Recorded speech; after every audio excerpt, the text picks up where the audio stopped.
ప్రొద్దుటూరు మాజీ ఎమ్మెల్యే రాచమల్లు శివప్రసాద్ రెడ్డి గారు, ప్రొద్దుటూరు ప్రస్తుత ఎమ్మెల్యే వరదరాజులరెడ్డి కుమారుడు కొండారెడ్డి చేసిన కామెంట్లను తిప్పికొడుతూ ప్రధానంగా బొల్లవరం భూముల గురించి రాచమల్లు శివప్రసాద్ రెడ్డి గారు మాట్లాడారు. బొల్లవరం పరిసరాల్లో ఉన్న 9 ఎకరాల 68 సెంట్ల భూమిని దక్కించుకోవడానికి గట్టి ప్రయత్నాలు చేస్తున్న మాట వాస్తవమేనని కొండారెడ్డి అంగీకరించడాన్ని రాచమల్లు శివప్రసాద్ రెడ్డి గారు స్వాగతించారు. ఈ భూమి సెటిల్మెంట్ కోసం లక్ష్మిరెడ్డి, మునివర నుంచి కొండారెడ్డికి 2.5 కోట్ల రూపాయలు ముట్టాయని, కానీ ఆ విషయాన్ని కొండారెడ్డి దాచిపెట్టారని రాచమల్లు శివప్రసాద్ రెడ్డి గారు విమర్శించారు. సమాచార హక్కు చట్టం RTI ప్రకారం ఆ భూమి ప్రభుత్వానిదేనని తేలిందని, అది దళితులది ఎలా అవుతుందని రాచమల్లు ప్రశ్నించారు. నిబంధనల ప్రకారం 1975లో ఇచ్చిన DKT పట్టా భూమిని అమ్మకూడదు, కానీ 1985లోనే ఆ భూమిని ఇతరులకు విక్రయించడం ద్వారా దళితులు దానిపై హక్కు కోల్పోయారని, ఇప్పుడు దానికి చట్టబద్ధత కల్పించడం అసాధ్యమని రాచమల్లు శివప్రసాద్ రెడ్డి గారు చెప్పారు. బొల్లవరంకు చెందిన ప్రభాకర్ రెడ్డితో కొండారెడ్డి మాట్లాడిన విషయాన్ని ప్రస్తావిస్తూ రాజకీయ పలుకుబడితో లేని హక్కును సృష్టించే ప్రయత్నం కొండారెడ్డి గారు చేస్తున్నారని రాచమల్లు శివప్రసాద్ రెడ్డి గారు అన్నారు. గత 50 ఏళ్లుగా ఆ భూమిలో 1 సెంటు కూడా సాగు చేయలేదని, భూమి శిస్తు కూడా కట్టలేదని రాచమల్లు శివప్రసాద్ రెడ్డి గారు స్పష్టం చేశారు. ఇప్పుడు ఆ భూమి సాగులో ఉన్నట్లు, శిస్తు కట్టినట్లు తప్పుడు సర్టిఫికెట్లు సృష్టించి ప్రభుత్వం నుంచి దాన్ని కాజేయాలని చూస్తున్నారని రాచమల్లు శివప్రసాద్ రెడ్డి గారు ఆరోపించారు. ఎమ్మెల్యే వరదరాజులరెడ్డి గారు బయట నీతులు చెబుతూ ఇంట్లో తన కుమారుడు చేసే 100 కోట్ల అవినీతిని ఆపలేకపోతున్నారని రాచమల్లు శివప్రసాద్ రెడ్డి గారు ఎద్దేవా చేశారు. రాజకీయ పదవి ముగిసేలోపు తన కుమారుడు కొండారెడ్డికి కోట్ల రూపాయల ఆస్తులు కూడబెట్టడమే లక్ష్యంగా ఎమ్మెల్యే వరదరాజులరెడ్డి గారు పనిచేస్తున్నారని రాచమల్లు శివప్రసాద్ రెడ్డి గారు విమర్శించారు. లక్ష్మిరెడ్డి, మునివర పెట్టిన పెట్టుబడి వృధా అవుతుందని, ఆ భూమి వారికి దక్కదని రాచమల్లు తీవ్ర స్థాయిలో హెచ్చరించారు. ప్రభుత్వ ఆస్తులను కాపాడడానికి తాము ఖచ్చితంగా ఎల్లవేళలా న్యాయ పోరాటానికైనా ఏ పోరాటానికైనా సంసిద్ధంగా ఉన్నామని రాచమల్లు శివప్రసాద్ రెడ్డి గారు స్పష్టం చేశారు. ఈ విషయంపై ఇంకా రాచమల్లు శివప్రసాద్ రెడ్డి గారు ఏమన్నారో పూర్తి వీడియోను చూసి తెలుసుకోండి. ప్రొద్దుటూరు నియోజకవర్గ ప్రజలందరికీ మీ బిడ్డలాంటి రాచమల్లు హృదయపూర్వకంగా నమస్కరిస్తూ, నిన్న మొన్నటి దినం నంద్యాల వరదరాజరెడ్డి గారి కుమారుడు కొండారెడ్డి గారు పాత్రికేయుల సమావేశాన్ని నిర్వహించి వల్లవరం వెంకటేశ్వర స్వామి దేవాలయం దగ్గర ఉండబడిన 9 ఎకరాల 68 సెంట్లు ప్రభుత్వానికి సంబంధించిన భూమిని తాను స్వాహా చేయబోతున్నాడు, దాన్ని ప్రభుత్వం దగ్గర నుంచి తన ఆధీనంలోకి తీసుకొని అమ్ముకునే దానికి ప్రయత్నం చేస్తున్నాడు అని చెప్పి నేను ఆరోపణ చేశాను. ఆ ఆరోపణ పైన కొండారెడ్డి సమాధానం ఇస్తూ, నేను చేసిన ఆరోపణ సత్యమని అంగీకరించాడు.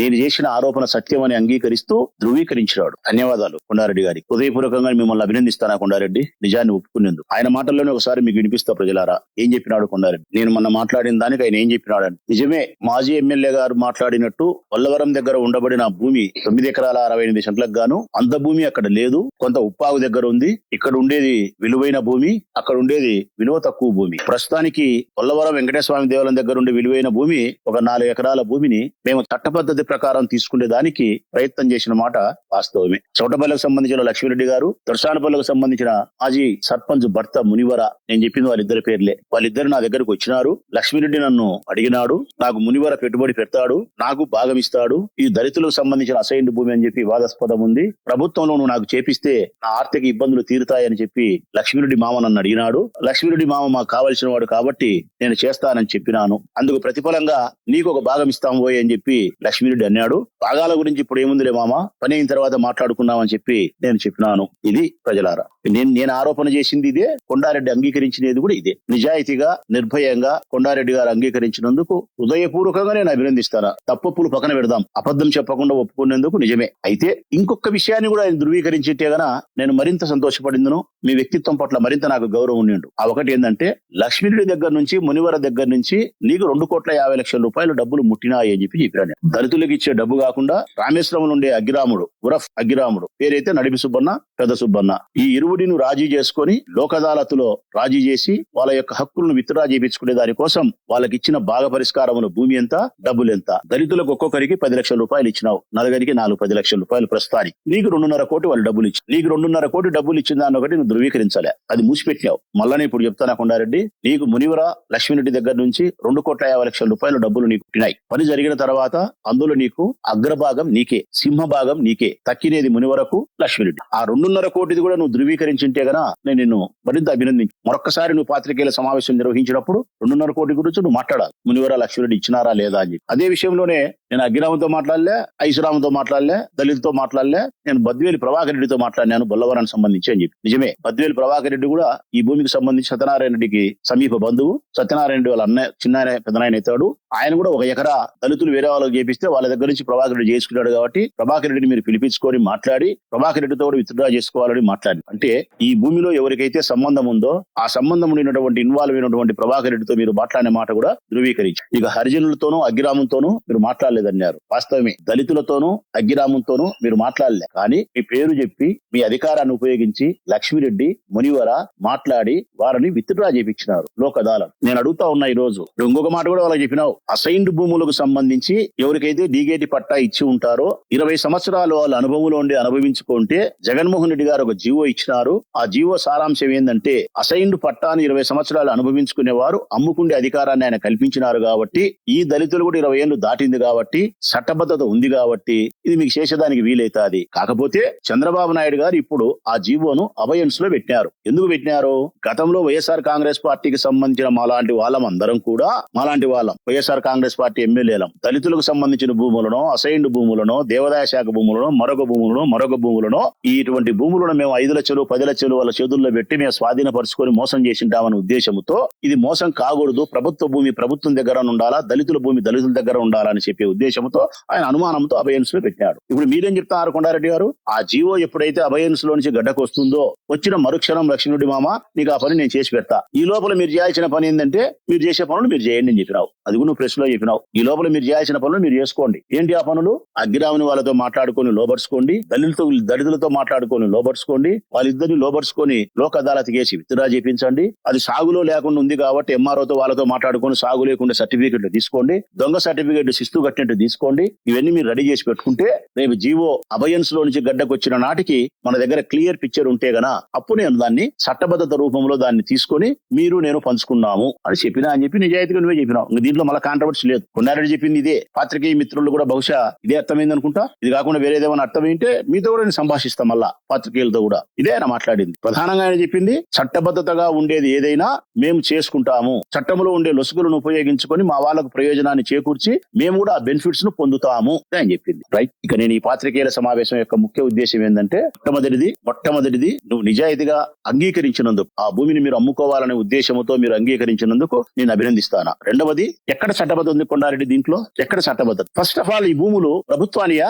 లేకుంటే ప్రభుత్వం అసైన్డ్ కమిటీ పేరుతో లేకుంటే అసైన్డ్ పట్టా పేరుతో దళితులకు ఇచ్చినటియా? మేము సమాచార హక్కు చట్ట ప్రకారం ప్రభుత్వాన్ని అడిగితే ప్రభుత్వం మాకు ఇచ్చిన సమాధానం ఏంటంటే ఈ భూమి ప్రభుత్వానిది అని ఇచ్చినారు. మరి ప్రభుత్వానిది భూమి అని చెప్పి ప్రభుత్వమే సమాచార హక్కు చట్ట ప్రకారం ధృవీకరించిన తర్వాత ఈ భూమి దళితులు ఏ విధంగా అవుతుంది? అసైన్డ్ పట్టాగా దళితులు ఏ విధంగా అవుతుంది? కాదు. లేదు, నీ ప్రకారమే మాట్లాడదాం. అది ఇంకా దళితులకు ఇచ్చిన అసైన్డ్ పట్టా ఏమైతే డీగేటి పట్టా ఉందో దాన్ని ప్రభుత్వం పూర్తిగా రద్దు పరచలేదు, వీళ్ళ పూర్తిగా అనుభవంలో లేదు. రద్దు పరచలేదు కాబట్టి వీళ్ళకి ఇంకా అధికారం ఉంది అని నేను మాట్లాడతాను అని నువ్వు అనుకుంటే, ఇన్ని తెలిసిన నీకు 30 సంవత్సరాలు మీ తండ్రి గారు ఎమ్మెల్యేగా ఉండి నువ్వు చదువుకునేవానివి, నీకు ఈ చట్టం తెలీదా? ఏ డీగేటి పట్టా దళితులకు ఇచ్చినారో ఆ డీగేటి పట్టా మీదనే ఇటువైపు అటువైపు 26 కాలమ్స్ రాసింటారు నిబంధనలు. ప్రభుత్వం వారు డీగేటి పట్టా ఇచ్చినప్పుడు డీగేటి పత్రం మీదనే రాసింటారు. ఈ డీగేటి పత్రం మీద ఏం రాసింటారంటే వ్యవసాయం చేసుకోవడానికి ఇచ్చిన ఈ భూమిని వ్యవసాయం మాత్రమే చేసుకోవాలా, ఈ భూమిలో ఎటువంటి నిర్మాణాలు కట్టడాలు చెయ్యరాదు, ఈ భూమిని ఇతరులకు నువ్వు విక్రయించరాదు, ఇతరులు కొనరాదు, నువ్వు విక్రయించినా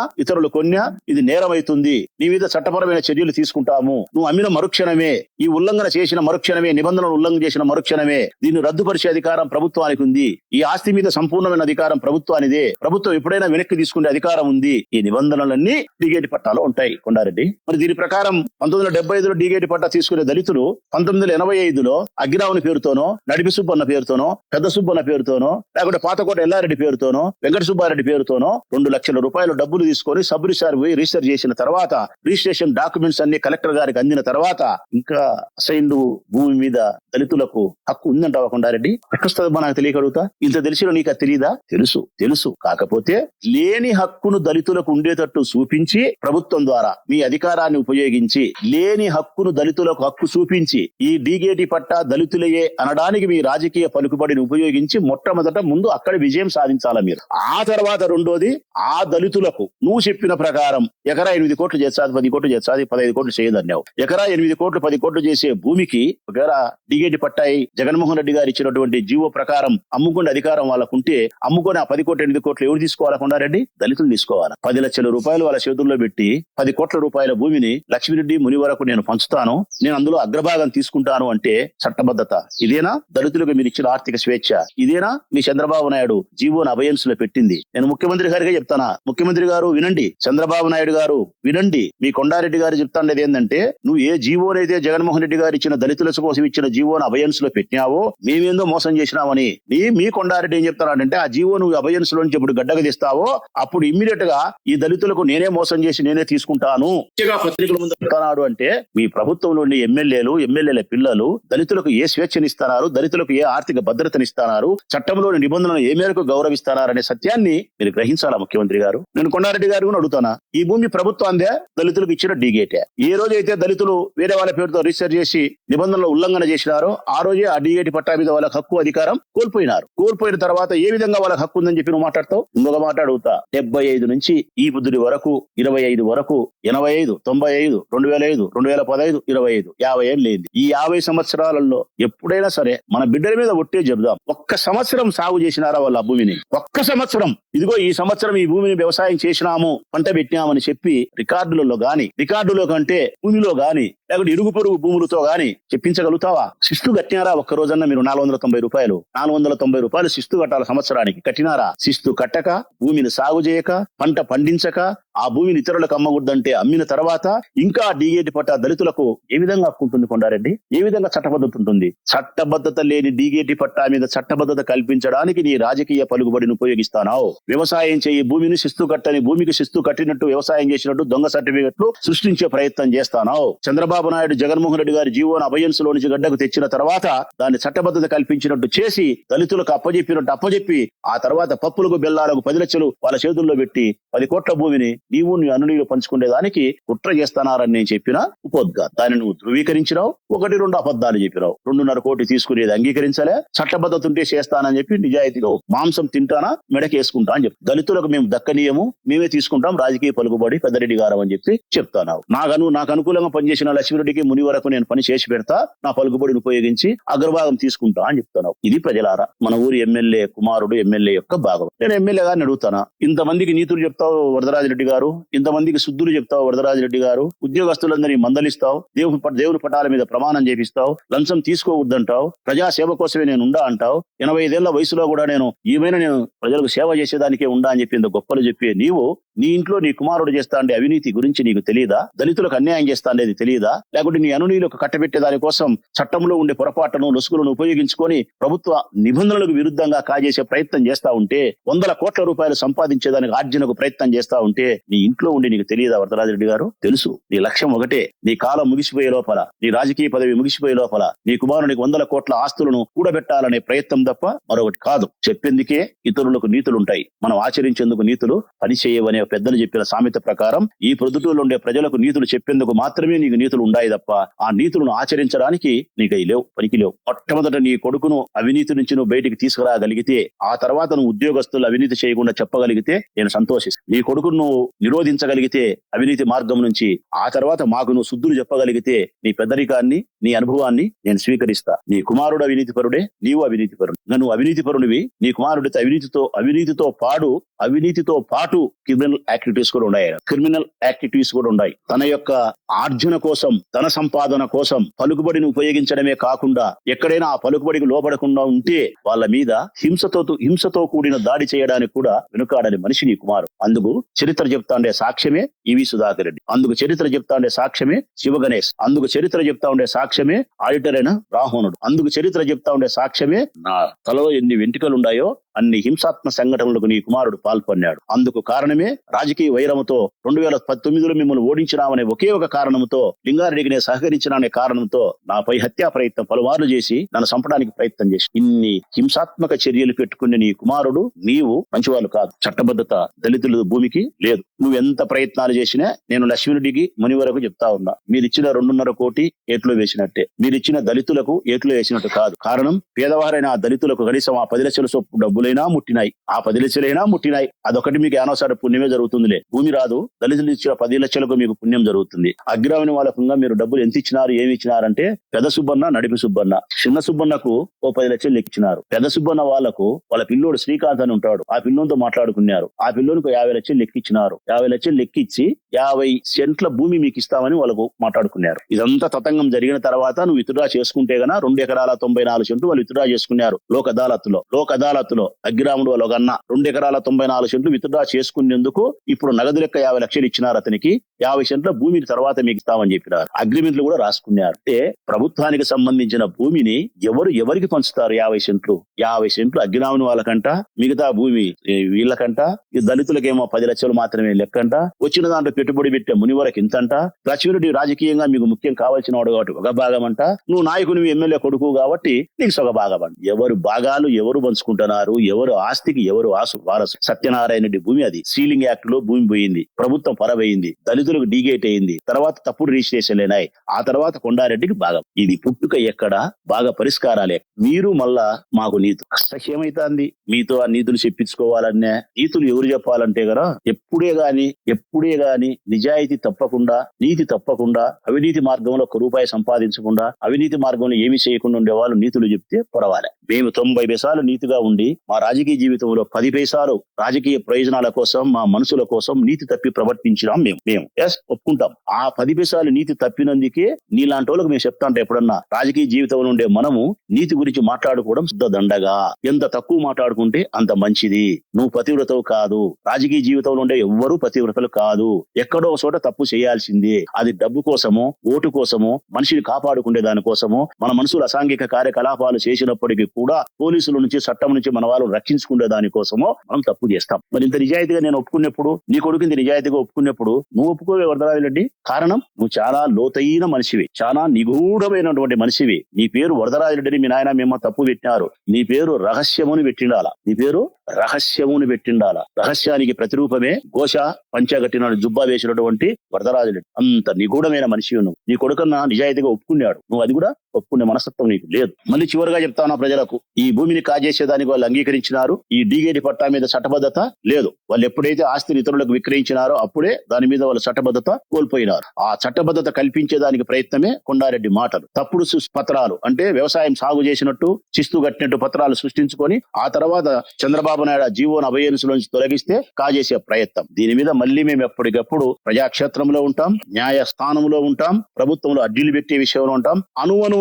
అణువణువున ప్రతి క్షణం ఈ ప్రభుత్వ ఆస్తిని కాపాడడానికి ప్రజాస్వామ్యబద్ధములో చట్ట ప్రకారము నేను ఏ నిర్ణయాలు తీసుకోవాలో ఆ నిర్ణయాలను కూడా తీసుకుంటానని మరొకసారి చెబుతూ, లక్ష్మీరెడ్డి గారికి, మునివర గారికి అయితే మాత్రం మీ డబ్బులు రావు, మీకు భూమి రాదు. దయచేసి ఈ నుంచి మళ్ళా కొండారెడ్డి ఎప్పుడైనా ఈ పనింది ఢిల్లీకి పోవాలా, ఆ పనింది ఇంకొక 50 లక్షలు కోటి అంటే ఇస్తే మాత్రం అది కూడా ఓం నమ శివాయ, ఓం నమ శివాయ, ఓం నమ శివాయ. ప్రజలకు చెప్తా ఉన్నా నేను. ప్రశాంత్ అనే TV9 విలేకరు అడిగినాడు నన్ను ఏమని, నిన్న ప్రవీణ్ కామెంట్ చేసినాడు కదా, SS మాల్ కు సంబంధించి 2.5 కోటి డబ్బులు తీసుకుని దానిపైన ప్రమాణం చేస్తాను, ఒప్పుకుంటే మీ అన్న, మీ బామర్ది, నువ్వు ముగ్గురు రావాలా, నేను ఒక 100 అడిగితే 100కు మీరు ప్రమాణం చేయాలా అని అడిగినాడు. దానిపైన మీ కామెంట్ ఏందని అడుగుతున్నాను ప్రజలారా. నేను మామూలుగా అయితే మాట్లాడకూడదు అనుకున్నా. ఒక విలేకరి ప్రశ్న అడిగినప్పుడు సమాధానం చెప్పాల్సిన బాధ్యత ఉంది కాబట్టి, అతని పట్ల చెప్పడం అనేది ఎంత బాధ్యత ఉందో ప్రజలకు చెప్పాలనే బాధ్యత నాకు ఎక్కువ ఉంది కాబట్టి ప్రజలకే చెప్తా ఉన్నా. ఒక చిన్న కథ చెప్పి వదిలేస్తా, 1 నిమిషం కథ అంతే. ప్రజలారా వినండి. ఒక పెద్ద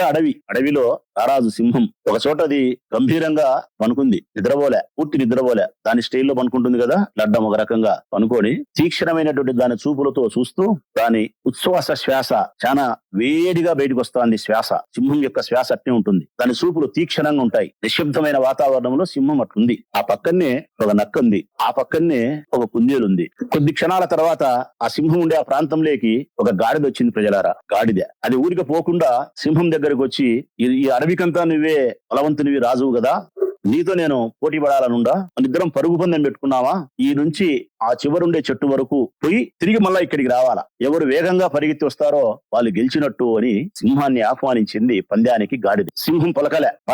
మళ్ళీ అడిగింది గాడిద, నాతో పోటీ పడతావా, నిన్ను జయించగలుగుతా పరుగు పందెంలో అని చెప్పి. సింహం పలకపోవడం పైగా చూపు కూడా తిప్పలే గాడిద వైపు. అదే తీక్షణంగా ఏ విధంగా చూస్తాందో అదే స్టైల్లోనే రాజులాగా గంభీరంగా అట్నే చూస్తోంది. దాని శ్వాస అదే గంభీరంగా వేడిగా వెచ్చగా ఉంది. నిశ్శబ్ద వాతావరణం. మళ్ళీ మూడోసారి అడిగింది గాడిద, పలకలే. అప్పుడు నక్క జోక్యం చేసుకుంది. అడుగుతాంది కదా గాడిద, నీతో పోటీ పడతా అని చెప్పి పరుగు పందానికి. మరి పరుగు పందానికి నువ్వు పోటీ ఉంటే మధ్యలో నేనే రెఫరీ, న్యాయ నిర్ణేతను, ఎవరు గెలిచింది చెప్తాను అని చెప్పి. అప్పుడు కూడా సింహం పలకలే, నెమరేస్తా ఉంది. అట్లా నమ్ముతాది కదా మెల్లిగా, అట్లా నేలకంట ఏ స్టైల్లోనే ఉంది మళ్ళా సింహం. సరేలేబ్బా, సింహం పలకలే, నా యొక్క వేగాన్ని నేనే నిరూపిస్తా, నేనే పోటీ పడతా అని చెప్పి గాడిద నక్కకి చెప్పింది. నేను 1, 2, 3 అని విజిలేస్తా, ఇద్దరు పరిగెత్తండి అని చెప్పింది నక్క సింహాన్ని. గాడిదను సింహం పలకపోయినా 1, 2, 3 అని విజిలేసింది. విజిలేస్తానే గాడిద బ్రహ్మాండంగా పరిగెత్తాంది. సింహం మటుకు పట్టించుకోలే. అదే చూపే, అదే శ్వాస వదులుతా అనే నిశ్శబ్దంగా గంభీరంగా ఉంది. గాడిద మటుకు పరిగెత్తాంది, ముందు వెనక చూసుకోకుండా. పోయి ఆ మోటుకు పోయి